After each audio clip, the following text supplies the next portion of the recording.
Olá, gente! Bem-vindos a mais um vídeo aqui do canal. Faz tempo que eu não gravo vídeo, faz tempo que eu não gravo vlog e tudo mais, e por isso eu decidi hoje gravar um Sutura e Fala, porque daí eu consigo conversar com vocês, eu consigo falar um pouco sobre a minha vida, os últimos acontecimentos, enquanto eu faço sutura. Então aqui eu tenho o meu kit de sutura. Eu não precisei comprar, algumas pessoas compram, mas a própria disciplina de cirurgia empresta pra gente durante a disciplina. E aqui tem um conjunto de instrumentos. Então tem um porta-agulha, tem uma tesoura curva, uma tesoura reta e duas pinças. Uma pinça anatômica e uma pinça dente de rato, que é tudo que a gente precisa para fazer uma sutura, né? Na verdade, a gente precisa de menos do que isso, mas eles fornecem. E aí eu decidi gravar esse vídeo porque eu gosto de falar, sabe? E como eu não gravei nenhum vídeo recentemente, eu acho que vai ser bom pra deixar vocês por dentro das coisas que estão acontecendo. Então, hoje é dia 14 de outubro, deixa eu pegar aqui. Eu vou suturar uma esponja, por quê? Algumas pessoas suturam frutas, outras pessoas suturam frango, mas eu penso assim, gente, o que será que a pessoa faz com esse frango depois? Ela come esse frango? Ela joga fora? Porque assim, tudo bem que a agulha é estéril, ou seja, ela não tá contaminada, né?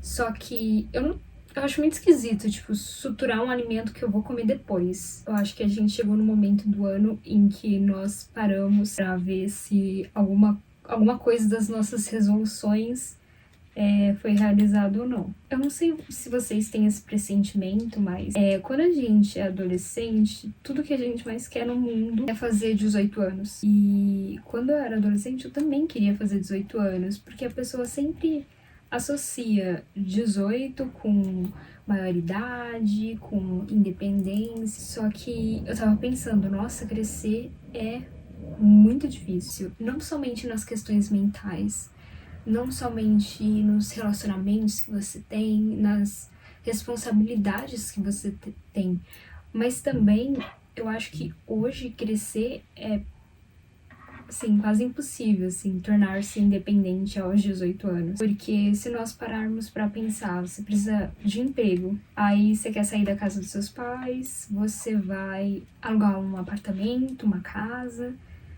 Apartamentos são extremamente caros, pelo menos aqui em São Paulo, né? São extremamente caros. E eu fico pensando, em quais condições que nós estamos crescendo?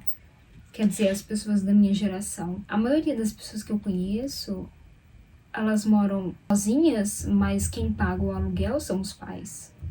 Porque elas não têm como arcar com esse custo. Eu acho que eu nunca vi as coisas tão caras como estão agora, assim. E aí é complicado, né? Porque algumas pessoas saem de casa porque não se dão bem com os pais, outras se dão bem ou não se dão bem, mas precisam ficar em casa porque não tem como bancar a pessoa que você quer ser, não tem como bancar a sua versão adulta ainda.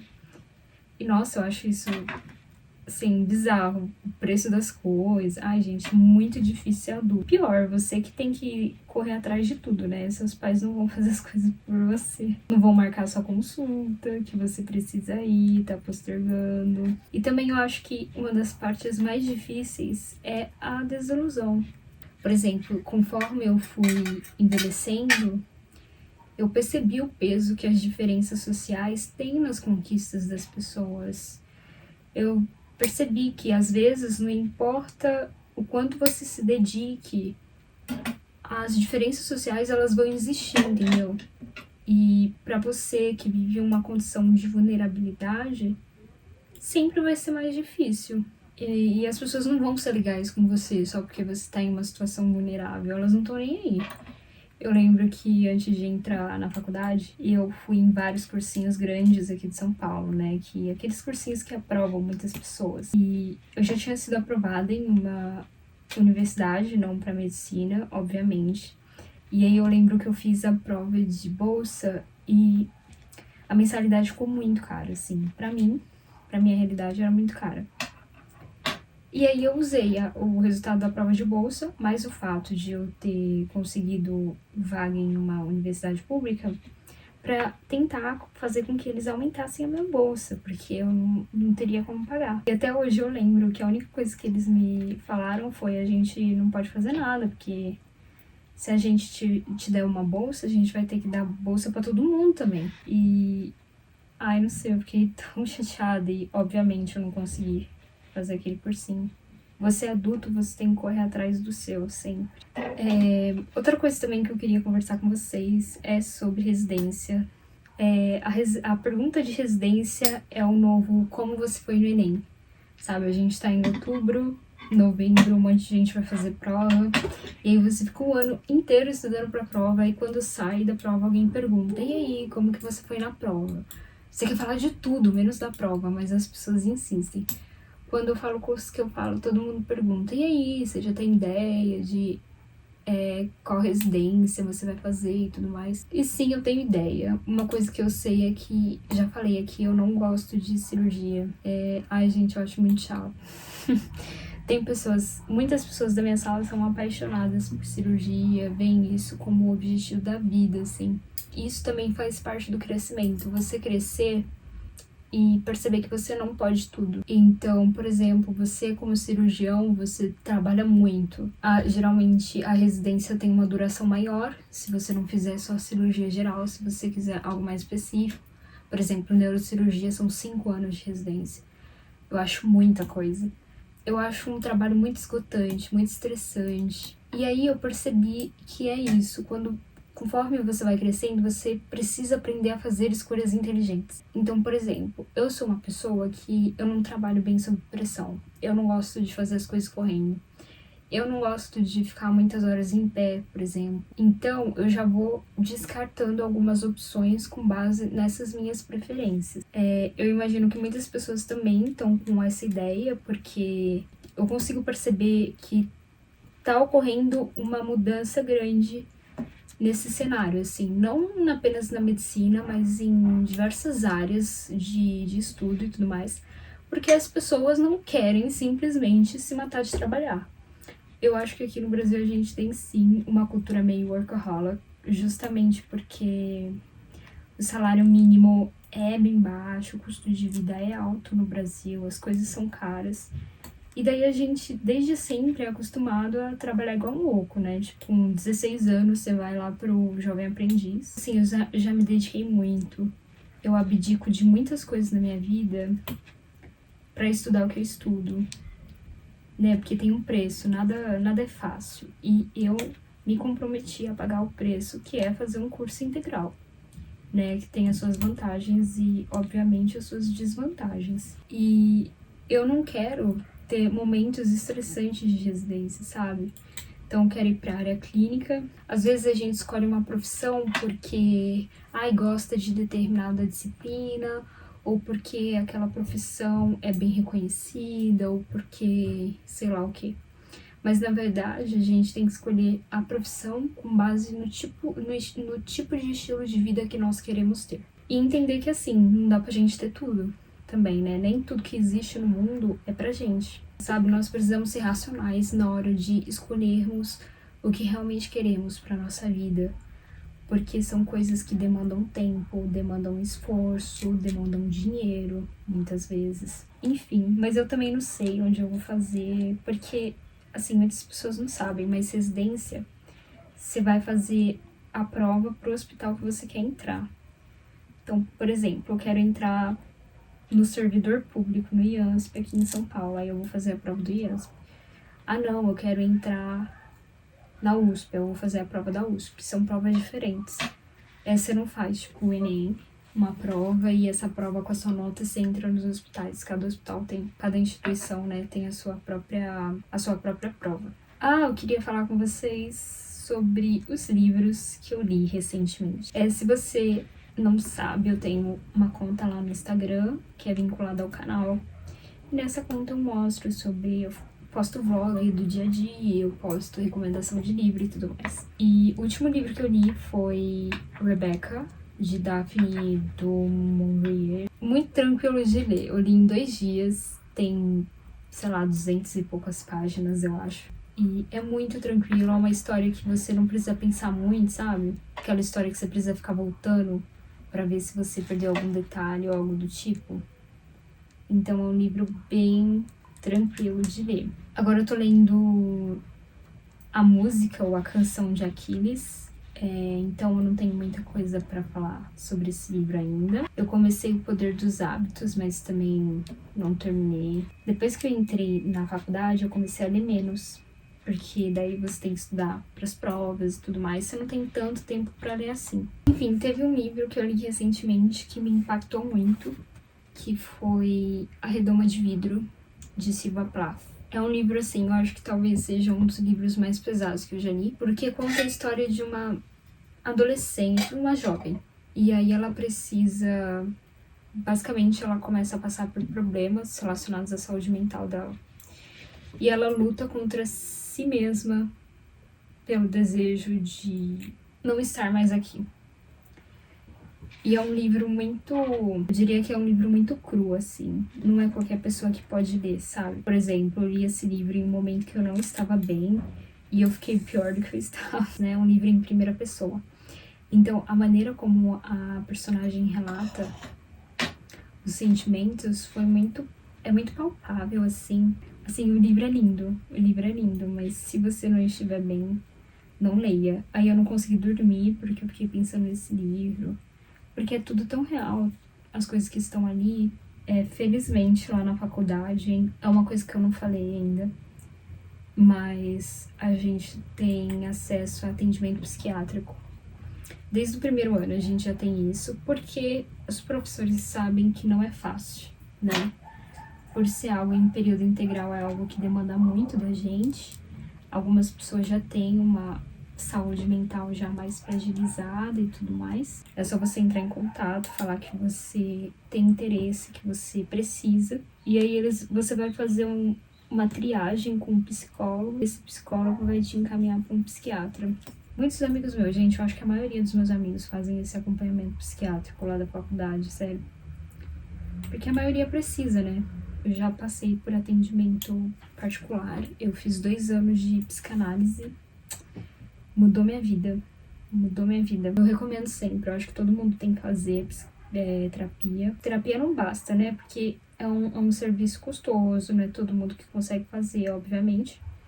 Só que assim, se você tem condições de fazer, faz direito, entendeu? Não adianta nada você passar no psicólogo, passar no psiquiatra e não seguir o negócio direito, não evoluir, sabe? Ser resistente, porque a coisa que mais atrapalha no atendimento psiquiátrico é a resistência do paciente para falar sobre determinados assuntos. Claro que nem sempre a gente tá preparado, né? Tem assuntos que a gente demora muito. Tem assuntos que eu fui falar lá na análise só no meu último mês, assim, de análise. A outra coisa que eu queria falar também sobre se tornar adulto. Desculpa, gente, eu fico voltando nos assuntos. É porque eu esqueço. Mas uma coisa também que eu queria falar sobre se tornar adulto. Ninguém fala sobre como é difícil bancar a pessoa que você quer se tornar. Porque a pessoa que você quer se tornar, como qualquer outra, é uma idealização. Então você vê, por exemplo, uma pessoa que é organizada, uma pessoa que pratica exercícios físicos todos os dias, aí você pensa, eu quero ser assim também. Só que é muito difícil, né? Dar o pontapé pra se tornar aquela pessoa. Às vezes a gente só deseja, só tem um desejo. É aquela coisa que falam, escolha o seu difícil, porque tudo é difícil. Tudo é difícil na vida, então escolha o seu difícil. Outra coisa também que eu queria falar pra vocês é sobre o canal. Eu sei que, assim, no mundo ideal, seria legal postar 2 vezes por semana, 1 vez por semana. No mundo ideal, é o que eu gostaria que acontecesse. O problema é que, às vezes, eu tô em semana de prova, eu vou me dedicar à prova, e aí eu esqueço de gravar. Ou então eu gravo e esqueço de terminar de gravar o dia. Tipo, eu começo a gravar uma parte do dia, aí depois eu vou fazer outra coisa e esqueço que tava gravando o vlog. E aí, por esse motivo, os vídeos acabam demorando pra sair. Eu queria mudar um pouco alguns temas do meu canal. Porque eu não quero que vocês pensem que eu só estudo, entende? O estudar é 30% da minha vida. E eu acho que a vida de ninguém é interessante fazendo só isso. Tipo, você só pensa em faculdade e daí você não faz mais nada. Ou então você pensa em prova. Ai, sei lá. Tem vezes que eu nem gosto de pensar em nada disso, sabe? E aí eu não gravo porque não tem a ver com a faculdade, mas eu não sei se eu deveria gravar ou não. E aí eu gostaria de saber o que vocês pensam. O que vocês acham? Vocês acham que tudo bem eu gravar outras coisas que não seja isso? Agora, no momento, né, pra fechar esse assunto de faculdade, eu tô no bloquinho de saúde da mulher, que é ginecologia, obstetrícia e cirurgia. Então, tem duração de 5 semanas. Então, durante 5 semanas, eu fico tendo aulas dessas disciplinas. Ginecologia eu achei mais legal, porque eu acompanho a residente, então eu vejo o atendimento das pacientes, né, para fazer exame especular, fazer Papa Nicolau. Eu vou fazer um vídeo daqui a um tempo. Eu vou fazer um vídeo sobre idiomas. Alguns seguidores já me pediram, precisamente sobre inglês, porque tem muitas pessoas que querem estudar inglês, mas não sabem como, porque não são boas. Eu vou falar uma coisa pra vocês que eu já falei, a gente nunca é bom no início das coisas, assim. Aprender idioma, você vai ter que aprender igual você aprendeu português, você vai ter que aprender o alfabeto, vai ter que aprender os dias da semana, os números, é aprender do zero. Aprender qualquer idioma é igual aprender o seu idioma materno do zero. No caso, eu tenho uma facilidade maior com o inglês, porque desde criança eu fui introduzida ao inglês, né? Eu era apaixonada por Hannah Montana, eu era muito apaixonada. Então, eu tentava me inserir o máximo, assim. Eu ouvia muita música, eu jogava jogos em inglês, assim, tentando, sabe? Por interesse. Aí, depois, quando eu era um pouquinho maior, meus pais me colocaram em um curso de inglês e eu fiquei lá. E eu acho que a gente, como brasileiro, a gente tem esse privilégio, porque muita coisa... Todo dia a gente consome inglês, vai, sabe? Nossa cultura consome muita coisa dos Estados Unidos. Então, é muito fácil a gente ter contato com esse idioma. E aí, depois de um tempo, eu comecei a trabalhar como professora de idiomas de português para estrangeiros. E todos os meus alunos falavam inglês, eles não falavam português, né? Eles estavam aprendendo. Então, foi outra oportunidade para eu praticar mais ainda. Então, eu sei que muitas pessoas têm medo, têm vergonha. Eu acho que não é mais medo, mas é vergonha de cometer erros. A gente comete erros sempre, inclusive na sua língua materna.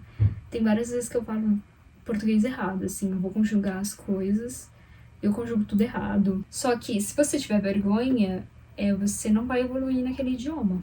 Quando eu tava na Espanha, eu fiquei em hostel. E lá, né, eu fiquei em Barcelona, lá tinha muitos turistas, todos os dias. E tive a oportunidade de conhecer alguns marroquinos. E, gente, eu fiquei simplesmente encantada, porque eles são muito inteligentes, assim. Tudo bem que eles sabem vários idiomas, eles sabem árabe, francês, inglês. Geralmente eles sabem mais outros idiomas e tudo mais. Mas eu fiquei tão encantada porque eu pude conversar com essas pessoas. Eu pude trocar, sabe? Teve uma troca com essas pessoas. Imagina, se eu não falasse o idioma, eu não ia conseguir me comunicar, eu não ia entender, eu não ia saber o nome deles, eu não ia saber de onde que eles vêm, o que eles fazem. Eu não ia passear com eles. Eu passei com alguns hóspedes, então passei com uma francesa, que a gente tem contato até hoje, eu passei com americanos, que a gente também tem contato. E essa parte boa, sabe? Se você estudar o idioma pensando nas coisas que você pode ganhar com aquele idioma, que são inúmeras, sabe? Não é só questão de oportunidade de trabalho, mas são coisas pro seu crescimento, entendeu? O idioma é algo que vai te ajudar a evoluir mais ainda como pessoa, como a compreensão da vida, com a compreensão de culturas, de maneiras de viver, de maneiras de pensar, que são coisas que só o idioma vai dar. Eu penso assim, o que eu desejo para todo mundo que quer aprender qualquer idioma? Eu desejo que a sua vontade de conseguir coisas com esse idioma sejam bem maior do que a sua vergonha de falar. Óbvio que você vai falar errado, óbvio que você vai pronunciar errado. Quanto mais você falar, melhor. Bom, gente, eu acho que eu vou parando o vídeo por aqui, pra não ficar muito longo. E eu gostaria de falar pra vocês que provavelmente os próximos vídeos serão vlogs, porque é mais fácil de gravar, às vezes eu não tenho muito tempo pra ficar editando, pra ficar parada assim, igual eu tô agora conversando, sabe? Só que se tiver algo que vocês queiram ver, queiram que eu mostre e tudo mais, por favor, deixem nos comentários, que daí eu vou tentando fazer e incluir eles na minha semana ao longo do tempo. Espero que vocês tenham gostado e até a próxima.